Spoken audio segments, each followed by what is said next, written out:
Assalamu alaikum warahmatullahi wabarakatuh.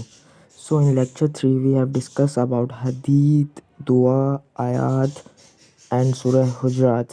The first hadith I would like to discuss is about angerness. So as Prophet Muhammad sallallahu alaihi wasallam said, don't be so angry about anything or in any situation, because sometimes anger made you to commit wrong decision. So don't be so angry. The second hadith I would like to discuss is to about what Prophet Muhammad Sallallahu Alaihi Wasallam said about brothers, respecting brothers or what so. So the Prophet Muhammad Sallallahu Alaihi Wasallam said, anything you choose for yourself, the same you have to choose for your brother. So it will show the love for your brother and respect for your brother.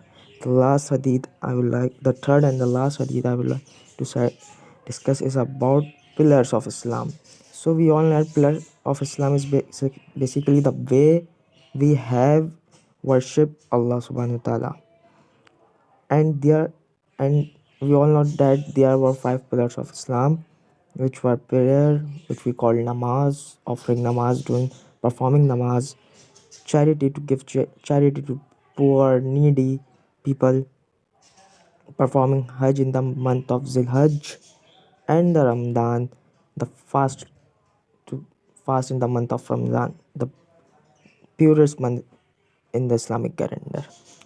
Now let's come to the Surah Hujurat. It is 49th surah in the Quran, and it is Madni surah because it was revealed on the Prophet Muhammad sallallahu alaihi wasallam in Medina.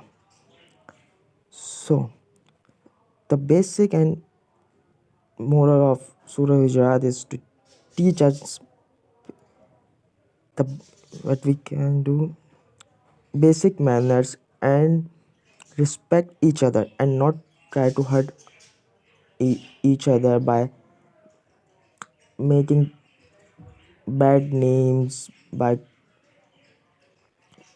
making bad names of each other, or to hurt each other by performing act that we can hurt someone or someone hurt ourselves. So that's what I can discuss in my presentation. Hope you like it.